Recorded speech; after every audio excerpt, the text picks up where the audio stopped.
how to use the Japanese sentence pattern verb na form nakereba narimasen. Let's find out. For our English explanation, so this sentence pattern minasang in English can be translated as must do. You or I must do this verb.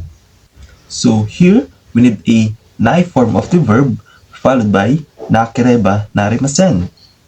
So take note minasang that this sentence pattern is not negative. This sentence pattern is a positive statement. So if you're confused why this sentence pattern is positive but we have a na form of the verb and nakereba narimasen, the explanation here can be compared to mathematics. So on mathematics, negative times negative equals positive.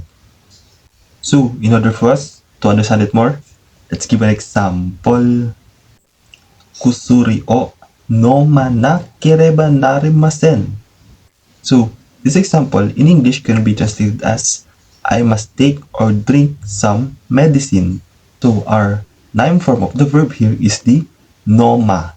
Noma plus nakereba narimasen, negative times negative will be positive.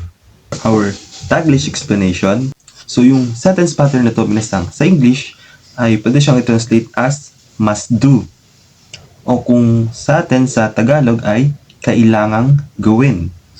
So dito, kailangan natin ng na form of the verb plus yung nakereba narimasen. Itong sentence pattern na ito nga pala minasang is positive siya, no?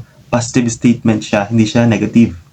Kung nako-confuse kayo, bakit siya positive statement samantalang gumamit tayo ng na form of the verb tapos yung nakereba narimasen. So simple mathematics siya, no?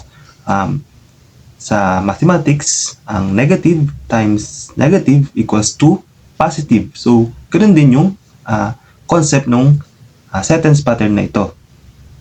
Pero sa group 2 at group 3 ng verbs, hindi na natin kailangang idagdag yung nai. Simple, tanggalin lang natin yung mas and then idagdag natin yung nakereba narimasen. Para mas maintindihan natin, bigyan tayong example. Kusuri o noma nakereba narimasen. So sa example natin na to, yung noma, yun yung ating na form. So diba, nasa group 1 siya, kaya yung i ay naging noma. Then add natin yung nakereba narimasen. Kaya ang naging translation niya is kailangan kong uminom ng gamot. Follow for more!